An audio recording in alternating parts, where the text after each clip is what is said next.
उच्च गोत्री होते हैं, उच्च कुलीन होते हैं, और उनके कुल की परंपरा ही नहीं होती, क्योंकि एक जीव दोनों रहते हैं, और जैसे दूसरे जीव का उत्पत्ति होती है दोनों मरण को प्राप्त हो जाते हैं, इसलिए भोग भूमि में वर्ण अवस्था नहीं होती है।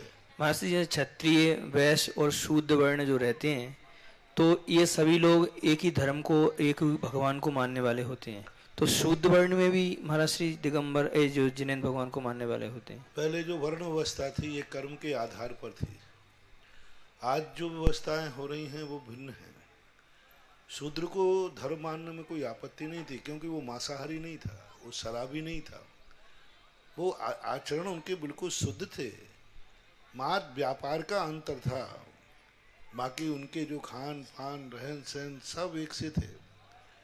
उनके व्यापार के कारण से उनको कुछ मर्यादाएं जरूर थी कि वो दीक्षा आदि नहीं ले पाएंगे, वो भगवान के उन अनुष्ठानों को नहीं कर पाएंगे जो अनुष्ठान बड़े विशाल होते हैं। लेकिन मंदिरों में जाना, भगवान में जाना, त्रियंच जैसा व्यक्ति देवेंद्र अनंत भगवान की वंदना कर सकता है, तो शेष की तो बात बहुत दूर रही, कर ही सकते हैं, कोई बाधा नहीं। आर के पुरम कोटा से निधि जैन की जिज्ञासा है। नमोस्तु महाराज श्री। महाराज श्री, विद्याधर कौन होते हैं और मनुष्य और विद्याधरों में क्या अंतर है, कृपया समाधान। विद्याधर वो कहलाते हैं जिनको दो प्रकार की विद्याएं मिलती हैं। जैसे आप कुल परंपरा से संपत्ति देते हैं अपने बेटों को, वहाँ विद्याधर लोग अपने पूर्वज जो हैं अपने बेटों को विद्याएं दे के जाते हैं। जैसे रावण को बहुत सारी विद्याएं अपने पिताश्री से मिली थी, हनुमान जी जैन दर्शन के अनुसार विद्याधर थे, उनको उनके पिताजी से कुल परंपरा की विद्याधर उनको इसलिए कहते हैं कि जन्म लेते ही कुल परंपरा से उनको विद्याएं मिलती हैं। जैसे बहुत रूप धारण करना, आकाश में उड़ने की विद्या, अपने रूप को छोटा बड़ा करना, ये विद्याएं उनको कुल परंपरा से प्राप्त होती है। कुछ विद्याएं जो होती हैं वो विद्याएं वे अपनी साधना और तपस्या से प्राप्त करते हैं, रहते अपने जैसे ही मनुष्यों जैसे हैं, लेकिन उन विद्याधरों की जो काया होती है वो काया अपने अपने जिस क्षेत्र में जन्मते हैं उस क्षेत्र के अनुसार उनकी परिणति होती है। ये विद्याधर श्रेणियाँ जो होती हैं, उन विद्याधर श्रेणियों में विद्याधर लोग विशेष रूप से रहते हैं। गांधीधाम गुजरात से सरिता जैन की जिज्ञासा है। नमोस्तु गुरुवर। महाराज श्री, अवधि ज्ञान और जाति स्मरण में क्या अंतर है? सम्यक दर्शन की उत्पत्ति जाति स्मरण से होती है या अवधि ज्ञान से, कृपया समाधान। अवधि ज्ञान पौद्गलिक पदार्थों को जानता है, रूपी पदार्थ को, वो सम्यक दर्शन में कारण नहीं बनता, क्योंकि वह तत्व का निर्णय करने में समर्थ नहीं है। वह मुट्ठी में एक, मान लीजिए कोई चीज अपन ने मुट्ठी में ले ली, तो अवधि ज्ञान ये बता देगा कि ये मुट्ठी में यह है यह नहीं बता सकता है कि ये वस्तु अच्छी है या बुरी है, तुम्हारे लिए इष्टकारी है अनिष्टकारी। मान लो एक शीशी में जहर है, तो वह अवधि ज्ञान ये बता देगा कि इसमें जहर है, लेकिन ये जहर तुम्हें पीना चाहिए या नहीं पीना चाहिए, ये तुम्हें मार देगा या जलाएगा, ये निर्णय अवधि ज्ञान नहीं करता।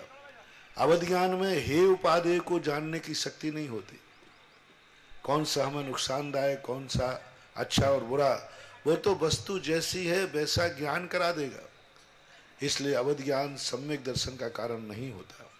जाति स्मरण चूंकि शुद्ध ज्ञान की परिणति है, अपने पूर्व की स्मृति है, उसमें हे उपादेय का ज्ञान होता है। पूर्व में मान लीजिए कोई बात को ज्ञान में आया, उसको जान करके वो हे उपादेय का निर्णय कर सकता है।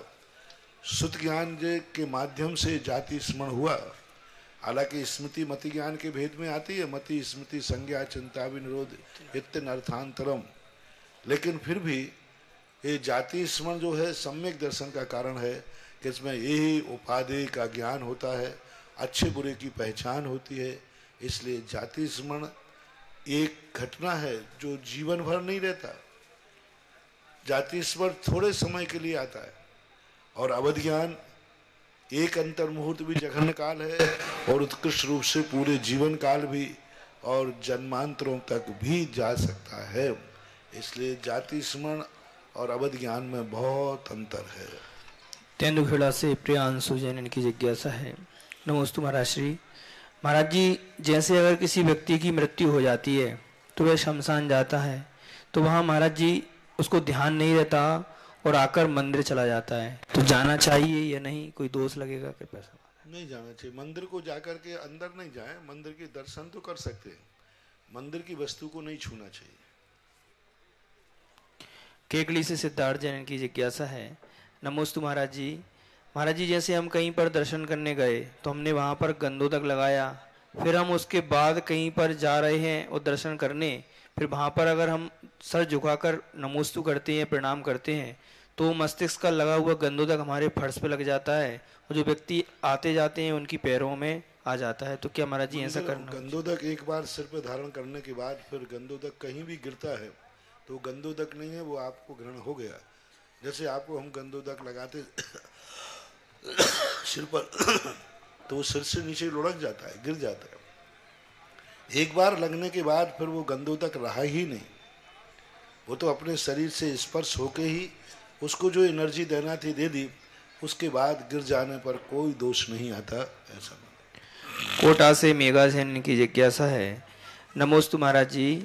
महाराज जी, आपने जिज्ञासा समाधान में कहा था कि कॉन्वेंट में बच्चों को सही संस्कार नहीं मिलते, और आपने यह भी कहा था कि हम अंग्रेजों के ऋणी हैं।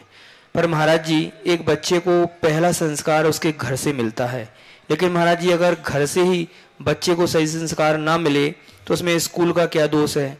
और महाराज जी, बात संस्कृति की भी उठी थी, तो महाराज जी फिर तो बच्चों को हिंदी माध्यम में ही पढ़ाना चाहिए, क्योंकि इंग्लिश मीडियम कॉन्वेंट में पढ़कर तो अंग्रेजों की भाषा इंग्लिश की तरह से ही होती है। तो महाराज जी कृपया इस विषय पे आपका समाधान चाहिए। जन्म से मान लीजिए कोई संस्कार नहीं मिलते तो उसी के लिए तो गुरु के पास भेजा जाता है। मान लो माँ बाप जन्म से संस्कार नहीं दे पा रहे हैं तो कर्तव्य है कि फिर गुरु और गुरुकुल में जाकर वो संस्कार प्राप्त करे। इसके लिए तो ज्ञान के लिए भेजा जाता है। अब यदि वो गुरु को प्राप्त नहीं कर पा रहा है तो दोनों भ्रष्ट हो जाएं, घर भी भ्रष्ट है और संस्कार भी भ्रष्ट हो जाए तो फिर उसका जीवन खत्म है। दूसरी बात है कि कॉन्वेंट अलग चीज़ है और हिंदी मीडियम और इंग्लिश मीडियम अलग चीज़। इंग्लिश मीडियम इसलिए ज़रूरी हो गया आज कि यदि अपन को विश्व से संबंध रखना है, आज भारत में ही हम जाते हैं तो भारत में जो इंग्लिश जानता है वो भारत के हर प्रांत में घूम सकता है, हर प्रांत में बात कर सकता है, हर प्रांत में जा सकता है। हिंदी वाला सारे प्रांतों में नहीं घूम सकता, कर्नाटक वाला सारे प्रांतों में नहीं घूम सकता, महाराष्ट्रियन सारे प्रांतों में नहीं घूम सकता, अपने देश में नहीं घूम सकता। इंग्लिश को छोड़ करके ऐसी कोई भी भाषा नहीं है जो भाषा सारे भारत में चलती हो। क्योंकि किसी भाषा को लेके जाएंगे, यदि मान लीजिए जब गोमटेश बाहुबली का अभिषेक होता है तो हिंदी भाषी जब दक्षिण जाते हैं तो उनको बड़ी दिक्कत होती है, कोई समझता ही नहीं। तमिल तरफ जाओ तो कुछ समझने को हिस्सी नहीं। तो हमें ऐसी भाषा इंग्लिश का इसलिए प्रचार हो रहा है कि ऐसा एक भी भारत का प्रांत नहीं है जहां पर इंग्लिश नहीं चलती हो। अंग्रेजी जानने वाला पूरे भारत के प्रांतों को घूम के आ सकता है, उसको कहीं दिक्कत नहीं होगी। तमिल में जाएगा तो वहां भी हो जाएगा। इसी प्रकार विश्व के अंदर ऐसी एक भी भाषा नहीं है जो दो देशों में चलती हो, एक भी भाषा नहीं जो अनेक देशों में चलती हो। हिंदी अपने भारत देश में है, दुनिया में कहीं नहीं। जर्मनी जर्मन में है, फ्रांस फ्रांस में है, चीनी चीन में है, दूसरे देशों में कोई भाषा ही नहीं। एकमात्र भाषा है अंग्रेजी जो 18 देशों में एक साथ चलती है। 18 देश, इससे बड़ी भाषा कोई नहीं है। तो अंग्रेजी का प्रचार का मुख्य कारण है व्यापकता। यदि व्यक्ति को अपने आप को भारतवर्षी सिद्ध करना है, भारत से संबंध जोड़ना है, तो उसे इंग्लिश पढ़ना ही पड़ेगी। और यदि विश्व से संबंध जोड़ना है तो इंग्लिश पढ़ना ही पड़ेगी, नहीं तो वो सिमट के रह जाएगा। हिंदी भाषी एकमात्र 3-4 प्रांत हैं जो अपने हैं, इनके अलावा कहीं भी वो इसके आगे घूप मंडूक बन के रह जाएगा। वो एक बहुत बड़ा ऑफिसर, बहुत बड़ी संस्कृति नहीं बन सकता। वो कभी कहीं देश में ही नहीं घूम सकता। वो इन 3-4 प्रांतों तक कुएं का मेंढक बन के रह जाएगा। यदि और रही बात इंग्लिश की, तो इंग्लिश की पढ़ने में कोई बाधा नहीं है। हमारे पूज्यवर कुंदकुंद स्वामी महाराज ने स्पष्ट उल्लेख किया, आंग्ल भाषा है, अंग्रेजी का नाम है आंग्ल भाषा, आंग्ल है ना मिलेक्षों की भाषा। आंग्ल भाषा का उल्लेख पूज्यवर कुंदकुंद स्वामी ने दिया कि यदि आप अनार्य को समझाना चाहते हो तो आपको आंग्ल भाषा सीखना ही पड़ेगा। यदि आप अपनी भाषा में ही समझाते हैं तो आंग्ल समझने वाला नहीं है। इसका अर्थ है कि आंग्ल भाषा यानी विदेशी भाषा, अंग्रेजी भाषा का समर्थन पूज्यवर कुंदकुंद स्वामी भी करते। अब यही बात कि हिंदी का ही यदि हमारा व्यामोह है, हिंदी भाषा की प्राचीनता क्या है? मुश्किल से 400 साल पुरानी। 16वीं शताब्दी के पहले हिंदियों के कोई ग्रंथ नहीं मिलते। 15वीं तक चले जाओ ढूंढारी भाषा में, यानी कोई ग्रंथ की हिंदी भाषा मुश्किल से 500-600 साल पुरानी है। इसके पहले दुनिया में कहीं हिंदी थी नहीं, कोई ग्रंथ हिंदी का नहीं लिखा किसी आचार्य ने। जितने प्राचीन आचार्य हैं उन्होंने, एक आचार्य ने कोई हिंदी का ग्रंथ नहीं लिखा, क्योंकि उस समय हिंदी चलती ही नहीं थी। हिंदी की उम्र मुश्किल से 500 साल अधिकतम मान लो, उसके पहले नहीं थी। क्योंकि ये संस्कृत प्राचीन थी, उसके पहले प्राकृत थी। प्राकृत भाषा, संस्कृत भाषा, संस्कृत से अपभ्रंश भाषा और अपभ्रंश से बाद में हिंदी आई। यानी संस्कृत का ही रूप बिगड़ करके हिंदी बनी है। संस्कृत का बिगड़ा रूप हिंदी है, प्राकृत का बिगड़ा रूप हिंदी है। तो हिंदी एक मूल भाषाओं का बिगड़ा हुआ रूप है जो आज वर्तमान में चल रहा है। फिर भी यदि हिंदी का व्यामोह है तो इसका एक ही तरीका हो सकता है, जब तक सरकार या सुप्रीम कोर्ट के द्वारा सारे जितने भी स्कूल हैं, जितने भी न्यायालय हैं, जितने भी ऑफिस हैं, उनमें हर कार्य हिंदी में ही होना चाहिए, कोर्ट का जजमेंट हिंदी में होना चाहिए।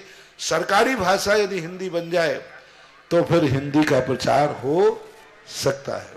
आज सरकारी भाषा हिंदी नहीं बनने से कोई फैसला होता है इंग्लिश के बिना बनते ही नहीं, वो पढ़ ही नहीं पाएगा। जिसको इंग्लिश नहीं आती वो फैसले नहीं पढ़ पाएगा। इसलिए अपन लोग इंग्लिश की गुण देखें क्या है, इंग्लिश क्यों फैल रही है। साधु संत नहीं चाहते, बहुत वर्षों से इंग्लिश का विरोध होता है, लेकिन क्यों फैल रही है? विरोध के बाद भी क्यों पनप रही है? जो विरोध कर रहा है उसका बेटा खुद इंग्लिश में पढ़ रहा है, उसका खुद बेटा जन्म कर रहा है, उसको सब इंग्लिश पढ़ाते हैं। तो ऐसा क्यों हो रहा है? हमें मूल में जाना चाहिए। हिंदी पीछे क्यों हो रही है? हिंदी का रूप क्यों नहीं बन पा रहा है? हिंदी हर व्यक्ति को क्यों पसंद नहीं आ रही है? इसके हमें दुर्गुण भी देखना पड़ेगा, क्योंकि हिंदी एक बहुत छोटे देश की भाषा है, छोटे से प्रांत की भाषा है, कुछ छोटे से नगण्य लोगों की भाषा है। यदि आपको उनसे बाहर नहीं निकलना है तो आप हिंदी करिए। यदि आपको अपना व्यापक करना है, आपको पूरे भारत में अखंड रूप से हर प्रांत से अपना संबंध जोड़ना है, तो इंग्लिश सीखना ही पड़ेगी। इंदौर से प्रियम लविजन इनकी जिज्ञासा है। मैं इंग्लिश का विरोध नहीं करता हूँ, तो ये करता हूँ इंग्लिश पढ़ाने वाले जो मैनेजमेंट करने वाले हैं वो हमारे देसी होना चाहिए, भारत के होना चाहिए। हमारी कमाई विदेश न जाकर देश में रहे। और हमारे जो स्कूल पढ़ाने वाले हैं वे शाकाहारी हों, देसी हों, उनका समर्थन है। मेरा इंग्लिश का बिल्कुल भी विरोध नहीं। इंग्लिश तो हाँ, यदि हमें अपने भक्तों को बिल्कुल पिछड़ा वर्ग में रखना है, उनकी जिंदगी बिल्कुल पिछड़े वर्ग में रखना है, तो फिर हमें उनको हिंदी का रूप देना पड़ेगा। यदि भक्तों को भी हमें दुनिया के साथ दौड़ में शामिल करना है तो हमें इंग्लिश का समर्थन करना ही पड़ेगा। और मैं इंग्लिश का समर्थक हूँ और इंग्लिश के स्कूल खोलता हूँ। बस मेरा है मैनेजमेंट पर, मेरा संस्कारों का है, भाषा पर जोर नहीं है, मेरा जोर है संस्कारों पर। वही भाषा यदि अच्छे स्कूलों में पढ़ाई जाए, अच्छा मैनेजमेंट पढ़ाएं, अच्छे लोग पढ़ाएं, तो कुंद स्वामी महाराज इसको जरूर निषेध करते, लेकिन उन्होंने समर्थन किया कि यदि विदेशी भाषा सीख करके भी यदि संस्कार जीवित होते हैं तो विदेशी भाषा सीखने में कोई आपत्ति नहीं। आज के जिज्ञासा समाधान कार्यक्रम में आप सभी का हार्दिक स्वागत, अभिनंदन। प्रथम जिज्ञासा के लिए देवेंद्र जी जैन, इनके पश्चात तैयार रहेंगे सुरेश भाई जी जैन। महानुभाव जिन्होंने आज परम पूज्य गुरुदेव के पावन आहार के उपलक्ष्य में अपने परिवार की तरफ से शीलोदय अच्छे तीर्थ क्षेत्र पर 3 कलश की राशि के माध्यम से 1 कक्ष निर्माण में अपनी स्वीकृति प्रदान की है। साथ ही 1 कलश 11 श्रीफल की राशि के माध्यम से उन्होंने तीर्थ रक्षक बनने में भी अपनी स्वीकृति प्रदान की है। श्रीमान केसरी लाल जी, बादाम भाई, पवन कुमार जी, त्रिलोक कुमार जी जैन धानोत्या बूंदी निवासी वालों ने अपनी स्वीकृति 1 कक्ष में और तीर्थ रक्षक में अपनी स्वीकृति प्रदान की है। जिज्ञासा के लिए देवेंद्र जी। गुरुदेव के चरणों में त्रिभा नमोस्तु नमोस्तु नमोस्तु। गुरुदेव, मेरी जिज्ञासा ये है कि जैन कुल में जन्म लेने वाला भिखारी क्यों नहीं होता है? क्योंकि वो व्यसनों से मुक्त होता है। पूर्व से ही वो इतने अच्छे कर्म करके लाया, तभी तो इसको अच्छा कुल मिला। और वर्तमान में भी उसके जीवन में कोई व्यसन नहीं है, दुर्व्यसनी नहीं है, व्यसनों से बचता है, परिवार बचाते, गुरुजन बचाते, इसलिए उनमें यह स्थिति नहीं बन पाती। नमोस्तु गुरुदेव। सुरेश भाई जी जैन, इनके पश्चात तैयार रहेंगे हेमंत जी गोयल, जिन्होंने परम पूज्य गुरुदेव के आशीर्वाद से जो यहाँ पर भव्य शीलोदय अच्छे तीर्थ क्षेत्र का निर्माण हो रहा है, जिसमें एक मूल नायक भगवान जी का मुख्य मंदिर जी का जो यहाँ पर निर्माण होगा, जिसमें जिन्होंने अपने परिवार की तरफ से पंच परमेष्टि शिला रखने में अपनी स्वीकृति प्रदान की है। 21,000 रुपए की राशि के साथ गुप्त दान में रायपुर छत्तीसगढ़ से 21 पंच परमेष्टि शिला रखने में अपनी स्वीकृति प्रदान की है। साथ ही लक्ष्मी चंद जी, हरीश चंद जी, मुकेश चंद जी जैन पीतमपुरा नई दिल्ली वालों ने भी पंच परमेष्टि शिला रखने में 21,000 रुपए की राशि के साथ अपनी स्वीकृति प्रदान की है। सुरेंद्र कुमार जी, कालूलाल जी मुंबई वालों ने भी अपनी स्वीकृति प्रदान की है। निर्भय कुमार जी, रुपेंद्र कुमार जी, सिद्धार्थ जी, उत्कर्ष जी गोधा परिवार भीलवाड़ा वालों ने भी अपनी स्वीकृति प्रदान की है। साथ ही नंदलाल जी, चंद्र प्रकाश जी दानोत्या अलोद वाले कोटा वालों ने भी पंच परमेष्टि शिला रखने में अपनी स्वीकृति प्रदान की है। और भी महानुभाव जिनके भाव बने, मंदिर तो हम नहीं बना सकते, किंतु मंदिर का जो निर्माण हो रहा है, उस मंदिर जी के निर्माण में पंच परमेष्टि जी की शिला, जो राम रीम रूम रोम रह पंच परमेष्टि वाचक जो पंच शिलाएं हैं, उनको विराजमान करके मंदिर पुण्यार्जक बनने में अपना सहयोग प्रदान कर सकते हैं। जिज्ञासा के लिए सुरेश भाई जी जैन, जिसकी राशि 21,000 रुपए रखी गई है। गुरुदेव को त्रिबार नमोस्तु नमोस्तु नमोस्तु।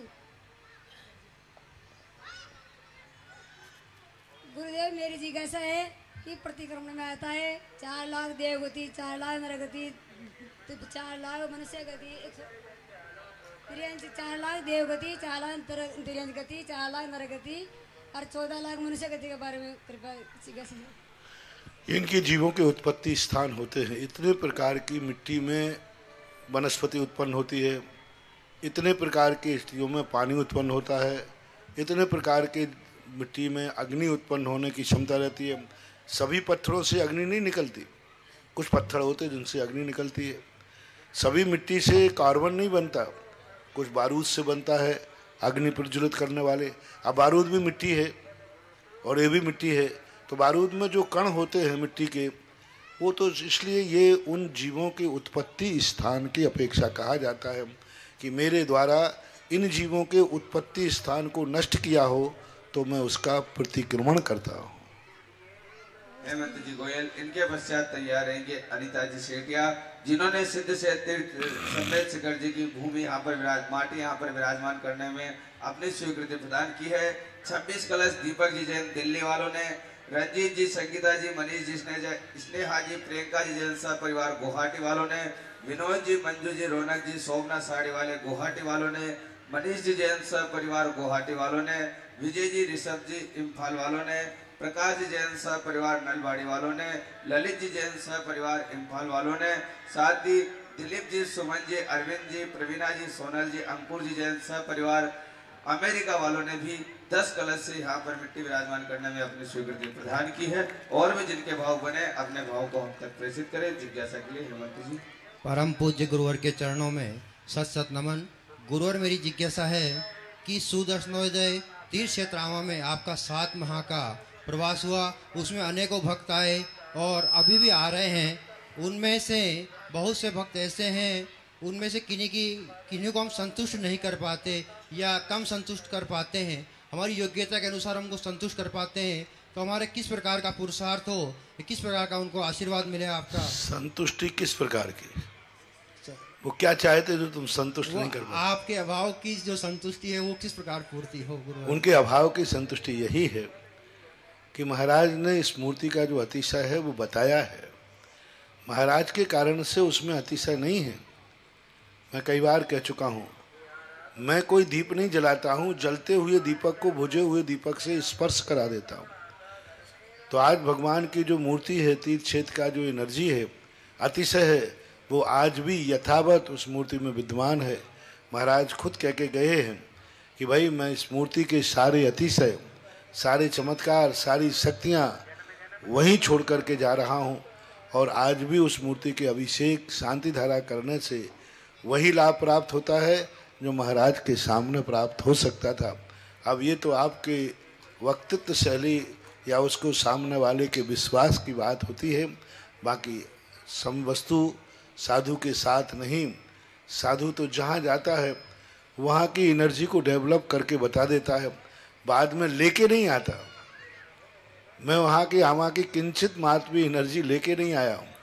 जितनी थी, जितनी बड़ी थी, आज भी उतनी ही है। और धीरे धीरे भक्तों की, यदि भक्त जो शांति धारा करेंगे उससे और एनर्जी उनकी बढ़ी हुई और बढ़ेगी, उनको भी बढ़ेगी और करने वाले को भी लाभ ही है। नमोस्तु गुरु। नमो। अनिता जी सेठिया, इनके पश्चात तैयार रहेंगे पदम जी एडवोकेट। महानुभाव परम पूज्य गुरुदेव के आशीर्वाद से सिलोदय अच्छे तीर्थ क्षेत्र पर जो भव्य मंदिर जी का एवं त्रिकाल 24 का यहाँ पर निर्माण होगा, उसके शिलान्यास का कार्यक्रम 16 मार्च को प्रातः 8 बजे यहाँ पर रखा गया है, जिसमें आप सभी पधारे। गुरुदेव हमारी जिज्ञासा ये है कि यहाँ पर जो मुख्य मंदिर का और त्रिकाल 24 जी का यहाँ पर जो शिलान्यास होगा, उसमें जिन्होंने पुण्यार्जन किया है उनको तो पुण्य लगेगा, लेकिन जो ये शिलाई विराजमान करेंगे वो क्या अपने हाथों से यहाँ पर शिला विराजमान करेंगे? अच्छा, बेटर यही है कि वो खुद आकर के मूल मंदिर के जब निर्माण हो उसके शिलान्यास में अपने हाथ से शिलाएं रखें। लेकिन यदि आप नहीं आ सकते हैं तो आपने जो शिलाएं बेली हैं तो आपको कार्यत का अनुभव न, यहाँ कमेटी के द्वारा उनको स्थापित किया जाए तो आपको पुण्य तो बराबर लगेगा, क्योंकि हमारा कृत, कार्यत और अनुमोदना। जब कृत नहीं कर सकते हैं तो कार्यत करिए, कार्यत नहीं करते हैं तो अनुमोदना करिए, तो आपको बराबर आते हैं तो और अच्छा है। कृत तो कृत ही होता है, और नहीं आते तो कार्यत करने वाले भी यदि अपनी घोषणाएं करते हैं तो उनको भी बराबर पुण्य का भागीदार है। बराबर वो इस संबंध में जो मैंने परसों कहा था कि 5 जो बीजाक्षर इस मंदिर की दीवारों में जो स्थापित होंगे, उन बीजाक्षरों से आपको जब भी जहाँ भी बैठ करके आप शीलोदय तीर्थ क्षेत्र के मूल नायक भगवान का स्मरण करेंगे, इनकी एनर्जी आपको वहाँ तक पहुँचेगी, चाहे देश में हो अथवा विदेश में हो। गुरुदेव, ये क्या कब तक, जब तक मंदिर जी के पूरा निर्माण नहीं हो जाता तब तक विराजमान कर सकते? हाँ, तब तक। मैंने कलशारोहण तक कहा, कलशारोहण तक भी अंतिम शिखर बने वहां भी आकर रख सकते हो। निरंतर चलती रहेगी, ह्रीम शिला और पंचशिलाएं निरंतर चलती रहेगी। जिन्होंने ह्रीम शिला स्थापित करने में अपनी स्वीकृति दी है 5100 रुपए की राशि के साथ ज्ञानचंद जी, गौतम जी, पंकज जी सेठिया जेठल वालों ने, कैलाश चंद जी, ओम प्रकाश जी, अनिल जी, सुनील जी ठग, एक नाम, विकास जी जैन सह परिवार भिंड वालों ने, साथ ही अक्षत जी शास्त्री सह परिवार बांसवाड़ा वालों ने, और प्रदीप जी, मीना जी, निर्मला जी कसनारिया वालों ने, शिखर चंद जी 6 परिवार लुहाड़िया छाबड़ा 12 वालों ने, अक्षत जी शास्त्री बांसवाड़ा वालों ने अपनी स्वीकृति दी है। और भी जिनके भाव बने 5100 रुपए की राशि के माध्यम से आप रीम शिला यहाँ पर विराजमान करने का सौभाग्य प्राप्त कर सकते हैं। जिज्ञासा के लिए अनिता जी सेठ। हे गुरुवर, मेरे और मेरे परिवार की तरफ से आपके चरणों में शत नमन, शत वंदन। महाराज जी, मेरी जिज्ञासा ये है कि सिद्ध चक्र मंडल विधान में क्रम से 8, 16, 32, 64 इस तरह से अर्घ डेली के चढ़ाए जाते हैं और बाद में ज़्यादा हो जाते हैं, तो यदि हम 8, 16, 32 एक दिन में चढ़ा दें तो उससे कुछ नुकसान होगा क्या? नुकसान तो नहीं होता है, लेकिन जो 8 दिन का जो आपका समय है, उपयोग है, जो विधि परंपरा रूप में चल रही है, उसका निर्वाह करना चाहिए। वो इसका प्रतीक है कि आज मैंने भगवान जो भक्ति की है, कल मैं दूनी करूँगा, कल मैं चौगुनी करूँगा, कल मैं 8 गुनी करूँगा। एक अपना गुणकार, जब ये गुणकार को व्यक्ति स्वीकार करता है तो इसका पुण्य भी गुणकार ही बनता है। जैसे आप संसार में रहते हैं तो आप चाहते आज मैंने 2 रुपया कमाए, कल 4 कमाऊँ, कल 8 कमाऊँ, ऐसे बढ़ने का जो भाव आता है, इसी प्रकार धर्म का भाव आएगा। तो धर्म को यदि आप गुणकार में करेंगे तो आपकी सांसारिक उपलब्धि भी गुणकार में होगी, पारमार्थिक विशुद्धि भी गुणकार में होगी। आज जो तुमने धर्म किया है, कल तुम्हें ऐसा मौका मिलेगा कि इससे गुणकार में करोगे। आज तुमने 10 रुपये का दान दिया तो कल 100 रुपया देने का भाव करोगे, परसों 10,000 देने का भाव करोगे, परसों 10,000 का गुणा करने के बाद जैसा गुणाकार भाव आएगा, इतनी शक्ति तुम्हारी बढ़ती जाएगी। यानी जो शक्ति आज तुम्हारे पास है वह शक्ति प्रतिदिन जिस क्रम से तुमने अर्घ चढ़ाए उसी क्रम से।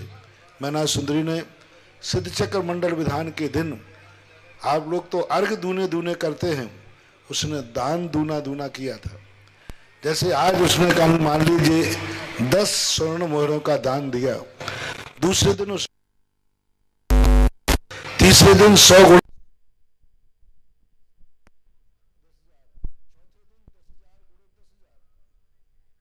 फिर उतना गुणा, 8 दिन तक निरंतर आप 10 रुपये से गुणा करिए, 8वें दिन वो करोड़ों रुपए का दान हो जाएगा। ऐसा उस दान की जो महिमा थी, उसने भावना भाई कि हे भगवान आज जो मेरे हाथ से दान निकल रहा है, आप लोग तो कहते बस बहुत हो गया, हिसाब देते हो, मैंने इतना दान दे दिया, मैंने इतना दान दे दिया। और मैना सुंदरी कहती है आज मैंने जितना दान दिया प्रभु, मेरी भावना है कल मैं इस दान में इतने का गुणा करके दान दूं, परसों में जो दान दिया उसमें गुणा करके दान दूं। ऐसा किस दानी में भाव आता है? वो तो यही सोचता है मेरा कम से कम में सौदा पड़ जाए, कम से कम में दान देने में हमें भगवान विराजमान करने का मौका मिल जाए, कम से कम प्रयास करने का प्रयास करते हो। उसी का परिणाम होता है कि आपकी जिंदगी में जो भी प्राप्त करने के आप हौसले बढ़ाते हैं, उन हौसलों को प्राप्त नहीं कर पाते। और जो ये भाव करते हैं कि हे भगवान आज मैंने जो धर्म किया है, आज जो मैंने दान दिया है, ऐसी शक्ति दो कल मैं इसका गुणा करके दे सकूं, दूना नहीं गुणा करके ऐसा दान दो। ऐसे जिनके भाव आते हैं वे ऐसी समृद्धि को प्राप्त होते हैं कि आज उनके पास जो धन है, कल ऐसा व्यापार होगा कि दूना चौगुना बढ़ता ही जाता है। तो इस प्रकार की सिद्धि के लिए ये गुणकार अर्घ चढ़ाए जाते हैं कि हे भगवान मेरा धर्म की बुद्धि दिन दूनी रात चौगुनी बढ़ती रहे। इसका बहुत बड़ा लॉजिक है, मनोविज्ञान है, और उसी विधि से करना चाहिए जो विधि लिखी है। ठीक है, यदि उन अर्घों को आप आगे पीछे करते हैं तो नंबर तो कटेंगे लेकिन महान दोष नहीं आएगा, लेकिन नंबर तो कम होंगे। विधि के जो नंबर हैं, जो एक अनुष्ठान विधि पूर्वक किया जाए उसका फल पूर्ण मिलता है।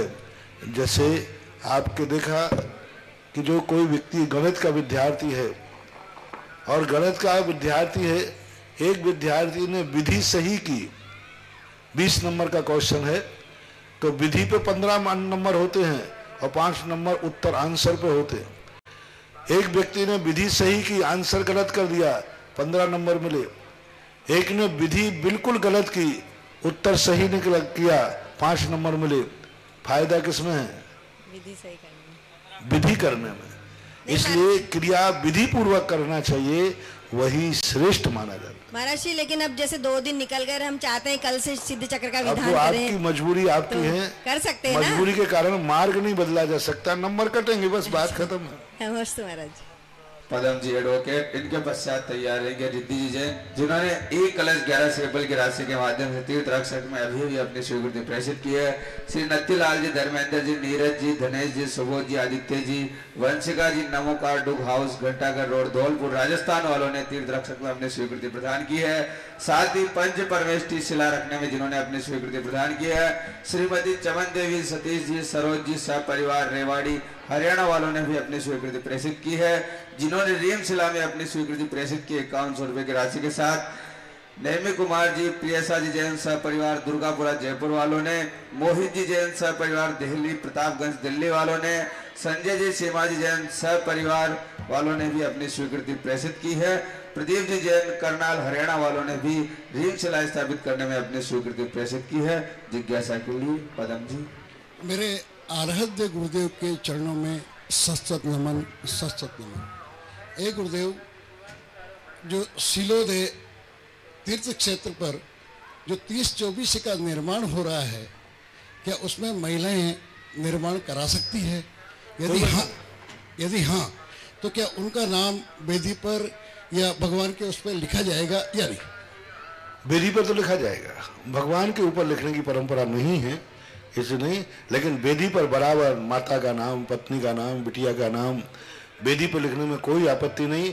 वेदी पर बहुत अच्छे ढंग से लिखा जाएगा, लिखने में कोई बाधा नहीं, और बना सकती हैं बहुत सारी महिलाएं। अभी नारेली आमा के अंदर तो महिलाओं ने मंदिर तक बनाए। अभी एक कर्नाटका की महिला है प्रभावती, उनका कुछ भी नहीं, अकेली हैं, माता जी हैं, उन्होंने मंदिर बनाया और त्रिकाल 24 बैठारमान की बराबर उनका नाम आएगा। मूर्ति के अंदर नहीं आकर उसी का मूर्ति ये लिख दिया जाएगा, फलानी महिला परिवार ने मूर्ति विराजमान की, तो बराबर नाम आएगा, उसमें कोई बाधा नहीं।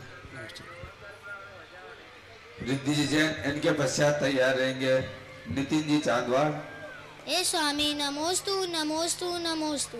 महाराज जी, मेरा प्रश्न ये है कि दिगंबर और श्वेतांबर गोत्र कैसे बने तथा दिगंबर मुनि और श्वेतांबर मुनि की आहारचर्या में इतना अंतर ये सब चीजों का बेटा प्रश्न मत उठाओ।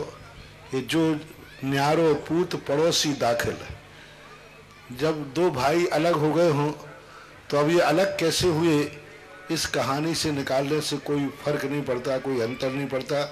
दोनों भिन्न हैं, दोनों की चर्या भिन्न है, दोनों की क्रिया भिन्न है, दोनों का स्वरूप भिन्न है। स्पष्ट है, एक दिगंबर है और एक श्वेतांबर है, नाम ही भिन्न है। एक वस्त्र है सहित है और एक वस्त्र से रहित है, दोनों की चर्या में अंतर है। दिगंबर साधु एक बार खाता पीता है, एक बार वो भी खड़े होकर आहार लेता है, और श्वेतांबर अनेक बार खाते हैं, अनेक बार पानी पीते हैं, और कहीं से भी कितने भी बार वो भोजन को ग्रहण कर लेते हैं। बहुत चर्या का अंतर है। यह अब इस युग में इन सब चीज़ों को जानने से कोई मतलब नहीं है, जो जिस तरह चल रहा है वह चल रहा है। राजमल जी जैन, इनके पश्चात तैयार रहेंगे बबीता जी गंगवाल, जिन्होंने अभी भी अपनी स्वीकृति प्रेषित की है रीम शिला विराजमान करने में। सुधीर जी जैन सह परिवार फरीदाबाद उत्तर प्रदेश वालों ने भी अपनी स्वीकृति प्रेषित की है। महानुभाव, आप सभी से निवेदन, मंदिर जी का, पूरे मंदिर जी का पुण्यार्जन कराने में यदि हम समर्थ नहीं है तो इस प्रकार जो रीम शिला गुरुदेव ने हम सबको आशीर्वाद रूप में हम सबको प्रदान किया है, रीम शिला पंच परमेष्ठी शिला, ये विराजमान करके हम आगामी भावों में मंदिर बनाने जितना पुण्यार्जन हम कर सकते हैं। जिनको देखो परसों हुआ ना सर, परसों सूरत, बस बीच का एक दिन और है। 14 शिलान्यास हो चुके हैं, 14-24 लगभग बता रहे थे कमेटी वाले। जो 8-10 रह गए हैं, इनको जल्दी करना चाहिए, क्योंकि अभी जो आपको शिलान्यास का अवसर मिलेगा, जो आपकी भूमिका बनेगी वो भूमिका अलग है, क्योंकि समय पर हर वस्तु की कीमत होती है। एक किसान यदि खेत में 8 दिन लेट हो जाता है, खेत वही है, बीज वही है, लेकिन 1 हफ्ते बाद बोता है तो वो फसल नहीं आती जो फसल समय से बोने पे आती है। 1 हफ्ते का अंतर, खेत वही है, बीज भी वही है, लेकिन 1 हफ्ते यदि किसान लेट हो गया ना तो किसान कहता है बहुत नुकसान होगा, वो फसल नहीं आती। इसलिए समय पर बोने का एक महत्व है। 16 तारीख के पहले और 16 तारीख को शिलान्यास में जो अपने 24 का शिलान्यास स्वयं करेंगे, उनका पुण्य, उनकी खेती, उनका पुण्य अपने आप फलेगा, क्योंकि वह शिलान्यास गुरु के सानिध्य में होगा। इसलिए जब 14 तक पहुंच गए हैं तो अब 8-10 ही तो बचे हैं, इसलिए जल्दी करना चाहिए। सोच विचार करते, सोचते सोचते तो जिंदगी निकाल दोगे, कभी सोच नहीं पाते। कितनी बड़ी विडंबना है, व्यक्ति अच्छे कार्य के लिए सोचता है, बुरे के लिए नहीं। एक बार एक व्यक्ति ने, 2 व्यक्तियों में झगड़ा हो गया, तो मैंने कहा कि एक व्यक्ति से भक्त था, मैंने कहा भाई क्षमा मांग लो। बोले महाराज अभी जल्दी नहीं, थोड़ा सोचने दो, और मैं परिवार में बैठ करके थोड़ा सोचूंगा। मैंने कहा मूर्ख, जब क्रोध आया था तब कहा था थोड़ा सोचने दे। ये जो तूने गाली दी थी, किससे पूछ की थी? घर में मीटिंग की थी क्या? परिवार से पूछा था क्या? ये क्रोध करने के लिए तूने कभी कहा कि क्रोध सोच के? कितना बड़ा दुर्भाग्य। क्रोध व्यक्ति बिना सोचे करता है, और क्षमा की बात आती तो मैं सोचूंगा, परिवार से पूछूंगा, और क्रोध नहीं परिवार से पूछा। यानी व्यक्ति पाप कार्य के लिए सोचता नहीं है।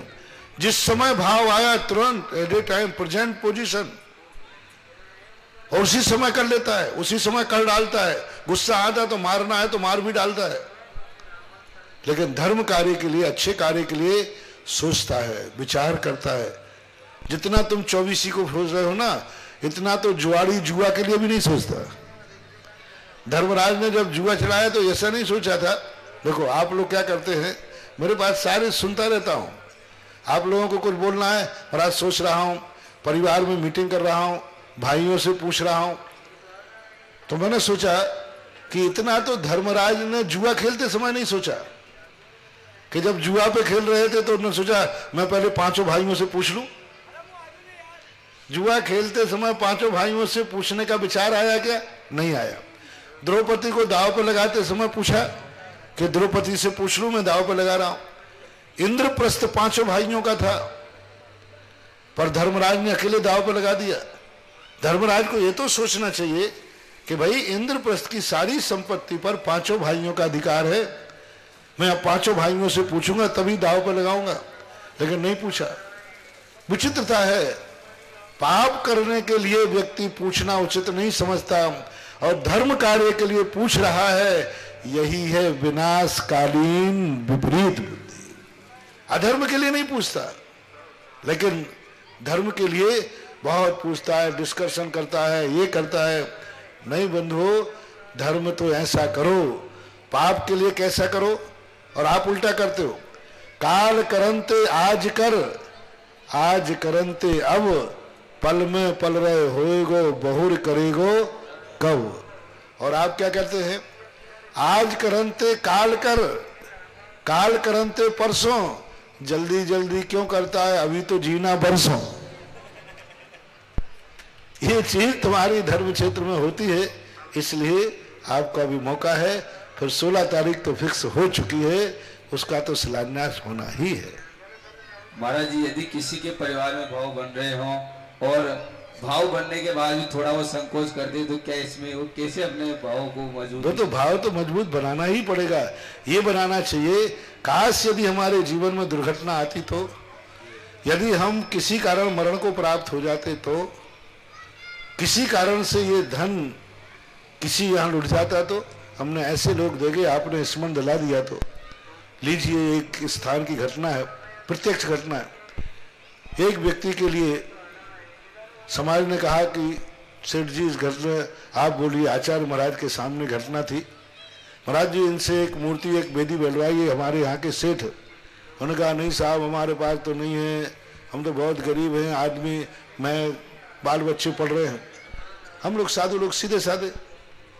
गुरु ने कहा कि ठीक है, जब उसके पास नहीं है तो जबरदस्ती मत करो।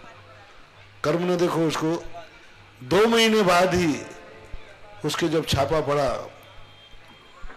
तो 75 किलो सोना, कितने क्विंटल चांदी और नगद निकले, और जेल अलग हुआ। अब बोलो, एक वेदी बनाने के लिए गरीब बन गया, एक मंदिर बनाने के लिए गरीब बन गया है। ना जाने कितने लोग समर्थ होकर के भी गरीब बन जाते हैं। एक दिन ऐसा कर्म उनको, उनकी सारी अमीरी दुनिया के सामने उजागर कर देता है कि तुम धर्म के लिए गरीब बन रहे हो समर्थ होकर के, तो कर्म और प्रकृति कहती है इसे दुनिया के सामने उजागर करो कि सही में गरीब है कि अमीर है, और अब इसको गरीब ही बना दो। दुनिया देख करके दंग रह गई कि इतना सारा पैसा इसके पास था, और कहता था भाई साहब मेरे पास शक्ति नहीं है, समर्थ नहीं है। तो ये स्थिति बन जाती है। तो हमेशा ये सोचना चाहिए, कर्म के मारे पाप के मारे ना जाने कितने लोग कंगाल हो गए। एक जुआ खेल खेल करके लोगों ने कितने लोग बर्बाद कर दिए, कितनों के मकान जायदाद बिक गए, शराबियों के कितनी संपत्ति लुट गई बाप दादों की। तुम तो धर्म के नाम पर धर्म के लिए ही समर्पित हो रहे हो, लोग तो किस किस ढंग से लाते हैं। ऐसा मन को समझा कर करना चाहिए। और मैंने तो पहले ही कहा, लक्ष्मी का अपनी जिंदगी में अभिशाप नहीं वरदान लेना है। रावण ने संपत्ति को भोग विलासिता में गंवाया, लक्ष्मी ने उसे ऐसा अभिशाप दिया कि आज उसके पास एक कौड़ी नहीं नरकों में पड़ा है। और भरत चक्रवर्ती ने अब उसी संपदा जो कमाई थी उससे कैलाश पर्वत के ऊपर 72 जिनालय बनाए। और उस लक्ष्मी का ऐसा वरदान हुआ कि आज सांसारिक नहीं पारमार्थिक अनंत सुख पा रहा है। इसलिए लक्ष्मी का अभिशाप नहीं लेना है, लक्ष्मी का वरदान लेना है। यूं मान के चलो कि सीलोदय तीर्थ क्षेत्र नहीं बन रहा है, उन श्रेष्ठियों को लक्ष्मी का वरदान पाने का मौका मिल रहा है। लक्ष्मी का वरदान ये तो निमित्त बनेगा, जो यहां अपना सदुपयोग करेंगे लक्ष्मी उनको वरदान देगी कि तूने मेरे से भगवान विराजमान कर दिए। धन जब तुम्हारा धन के मंदिर में जाएगा तब ये लक्ष्मी कहेगी, ओहो मैं कितने पावन हाथ में गई कि जिसने मेरे कारण से ऐसा मंदिर बना दिया जिसमें भगवान बैठेंगे, ऐसी वेदी बना दी जिसमें भगवान बैठेंगे, ऐसी वेदी बना दी मेरे से कि 3-3 भगवान बैठेंगे। उस समय जो लक्ष्मी तुम्हें वरदान देगी, वह लक्ष्मी का वरदान तुम्हें बाद में 100 भवों तक दर्द नहीं होने देगी। तुम समझ रहे हो कि ये मंदिर बन रहा है? नहीं, ये भक्तों को 100 भवों तक ये लक्ष्मी का वरदान दर्द नहीं होने देगा, उनको अमीर बना के रखेगा। ये प्रोसेस है। लोग समझ नहीं पा रहे हैं कि दान भगवान के लिए नहीं होता, दान मंदिर के लिए नहीं होता, दान के लिए आप लोगों का भविष्य कभी ऐसी दर्दता में ना आ जाए इसलिए होता है। इसलिए ये उपक्रम साधु संत या भगवान लोग आप लोगों के सामने लाते हैं। उनका कोई निजी स्वार्थ नहीं रहता, बस एक ही भाव रहता है कि आज जो धनवान हैं वे कल भी बने रहें, इसलिए उनको अमीर बनने की ये खेती है। ईमान गुरुदेव, आपके वचनों से प्रभावित होकर जिनका मन थोड़ा सा डगाए मगा हो रहा था, उन्होंने अपनी स्वीकृति सहर्ष प्रदान की। 21 कलश की राशि के माध्यम से त्रिकाल 24 में जिन्होंने एक जिनालय अपने परिवार की तरफ से बनाने की स्वीकृति प्रदान की है, श्रीमान अपने माता पिता की पुण्य स्मृति में श्रीमान विमल कुमार जी, श्री प्रकाश चंद जी, पदम कुमार जी, सुनील कुमार जी, जितेंद्र कुमार जी, पीयूष कुमार जी, समस्त सेठिया परिवार, सिलोर वाले, बूंदी वालों ने अपनी स्वीकृति प्रदान की है। अपने पूरे परिवार के साथ पधारेंगे और गुरुदेव के श्री चरणों में नमोस्तु निवेदित करेंगे। पधारेंगे समस्त सेठिया परिवार और गुरुदेव के श्री चरणों में नमोस्तु निवेदित करेंगे। साथ ही जिन्होंने पंच परमेष्टि शिला विराजमान करने में अपनी स्वीकृति प्रदान की है, प्रभावती जी कर्नाटक वालों ने भी 21,000 रुपए की राशि के माध्यम से पंच परमेष्टि शिला विराजमान करने में अपनी स्वीकृति प्रदान की है। जिज्ञासा के लिए राजमल जी में सत नमन महाराज जी, अपन अष्टमी 14 का दिन अपने लिए महत्व का दिन है, तो उसके पीछे महत्व का क्या महत्व है वो सबको समझ रहे हैं। बहुत बार मैं इसको बता चुका हूं कि अष्टमी और 14 के दिन आकाश में योगी नक्षत्र होते, पवित्र नक्षत्र होते। उस दिन धर्म कार्य करने से विशेष सिद्धि और फल की स्थिति होती। सांसारिक कार्यों के लिए ठीक नहीं, लेकिन पारमार्थिक कार्यों के लिए बहुत अच्छा है। रावण जब भी कोई विद्या सिद्ध करता था पर्व के दिनों में ही करता था। और पर्व के दिन में रावण ने कहा कि जो विद्या 6 महीने में सिद्ध होती है, यदि अष्टान का पर्व में यदि सिद्ध की जाए तो विद्या 8 दिन में सिद्ध हो जाती है। ऐसा उल्लेख पूज्य रविशरण महाराज ने रावण के मुख के रावण की विचारधारा नीतियों से कहलवाया। इसलिए अष्टान का पर्व जो है ये बहुत बड़ा नंदीश्वर पर्व माना जाता है, जहाँ देवता भी धर्म कार्य करने जाते हैं। और यहाँ का भी मंदिर का शिलान्यास पर्व में ही हो रहा है, और वो भी फाल्गुन मास का पर्व है। और फाल्गुन वैसा ही समृद्धिदायक है, तो यह जिनालय पूरे सीलोर के लिए, जैन अजैनों के लिए समृद्धि का कारण बनेगा। सारे सीलोर के लिए। वह अभी कुछ लोग आए थे दिन में, सीलोर का इतिहास बता रहे थे कि यहाँ पहले इतना बड़ा बूंदी और दूनी से, बूंदी कोटा से भी बहुत बड़ी रियासत थी, बूंदी और कोटा से भी बहुत, यहाँ मोती माणिक रत्नों का व्यापार था बहुत बड़ा। 18वीं शताब्दी में इसका संहार हुआ। मेरा भावना है कि सीलोर एक दिन उसी समृद्धि की ओर आगे बढ़े और बढ़ेगी, क्योंकि अपन पर्व के दिनों को एक बहुत पवित्र कार्य करने जा रहे हैं। बबीता जी गंगवाल, इनके पश्चात तैयार रहेंगे विमल जी सेठिया। नमोस्तु महाराज जी, नमोस्तु नमोस्तु। महाराज जी, आपने परसों बताया था कि एक सौधर्म इंद्र असंख्यात तीर्थंकरों का पंचकल्याण करवाता है, तो महाराज जी मतलब कैसे करवाता है? मतलब इसमें 10 कोड़ा कोड़ी सागर बाद फिर मतलब चौथा काल आएगा, उसके बाद फिर मतलब तीर्थंकर की आयु एक पूर्ण कोटि वर्ष की होती है अधिकतम। सौधर्मेंद्र की आयु 2 सागर वर्ष होती है कुछ अधिक। तो 2 सागर वर्ष में असंख्यात पूर्व कोटियां हो जाती और 20 तीर्थंकर निरंतर विद्यमान रहते हैं विधेय क्षेत्र में।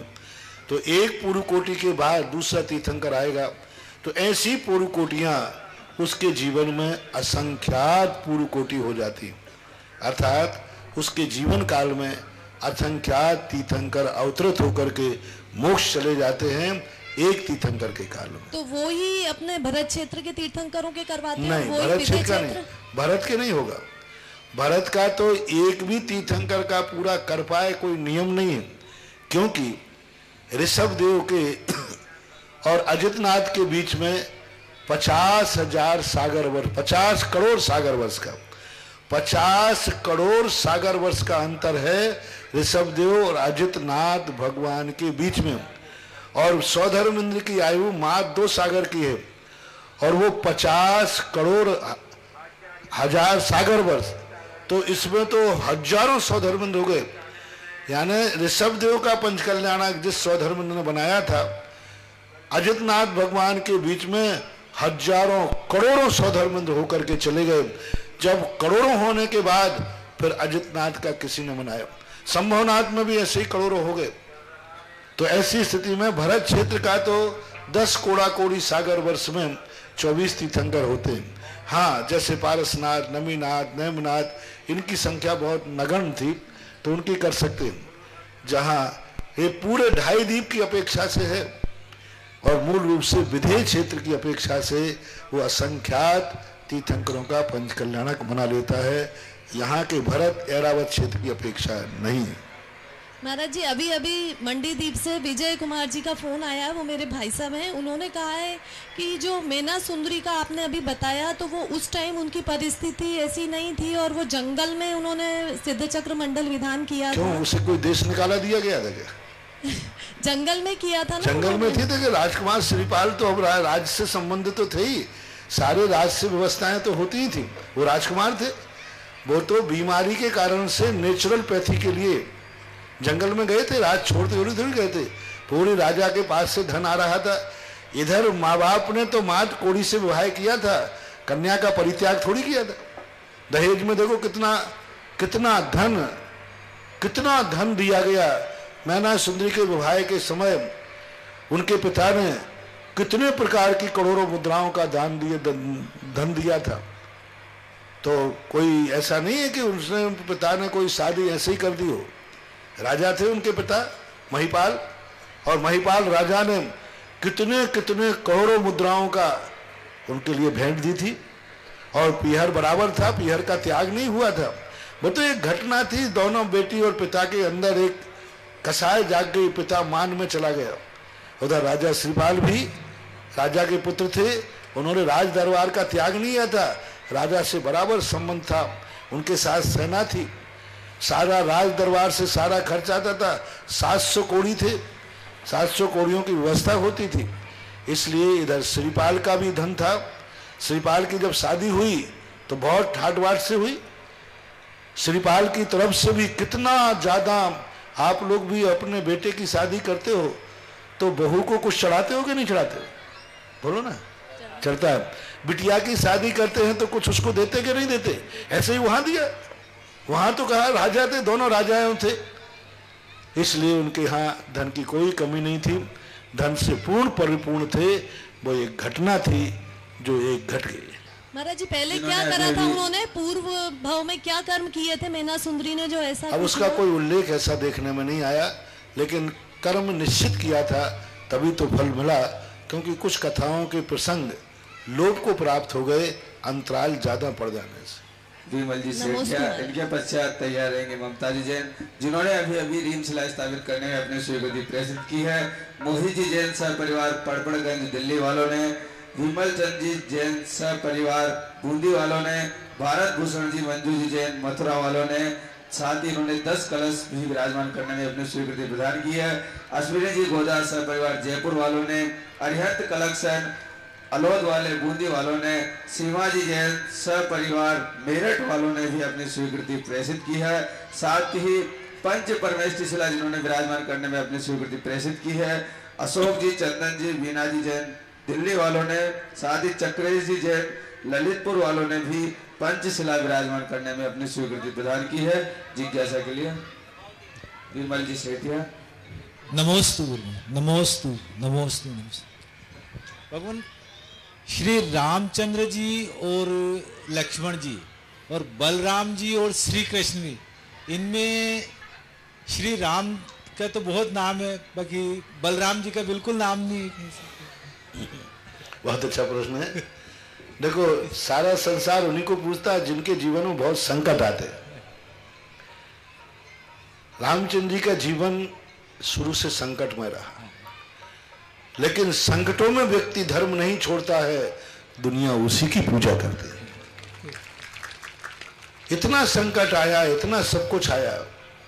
देखो, मैं एक संस्मरण तुम्हें सुनाता हूं श्री राम का, कि जब लक्ष्मण को शक्ति लगी तब विभीषण वगैरह सब लोग रामचंद्र जी को समझाते हैं धर्म। मैंने जब पहली बार ये प्रसंग पढ़ा तो मैंने कहा ऐसे समय पर धर्म समझा रहे, धर्म के कारण ही तो सारा संकट आया। तो मैंने समझा कि अभी रामचंद्र जी ये कहेंगे क्या धर्म धर्म मचा रखा है, इसी धर्म के कारण तो हम बर्बाद हो गए, इसी धर्म के कारण हमें वनवास हुआ, इसी धर्म के कारण विदेही का अपहरण हुआ, इसी धर्म के क्या धर्म धर्म, मेरे पास धर्म का नाम मत लेना। आप लोग होते तो क्या करते? यही करते। धर्म करते करते यदि तुम्हारे जीवन में संकट आ जाए तो तुम धर्म से चिड़चिड़ा जाते हो। तुम्हें धर्म जाने का मन नहीं होता, मंदिर जाने का मन नहीं होता। कोई कहे नमोकार मन पढ़ो, बोले तुम नहीं, मैंने खूब पढ़ लिया, सब देख लिया, जितना धर्म करो उतना बर्बाद हो, उतने संकट आ रहे, आप चिड़चिड़े हो जाओगे। इस कार्यक्रम के पुण्यार्चक थे निर्मला देवी सुगम चंद जी शाह, सूरत, गुजरात।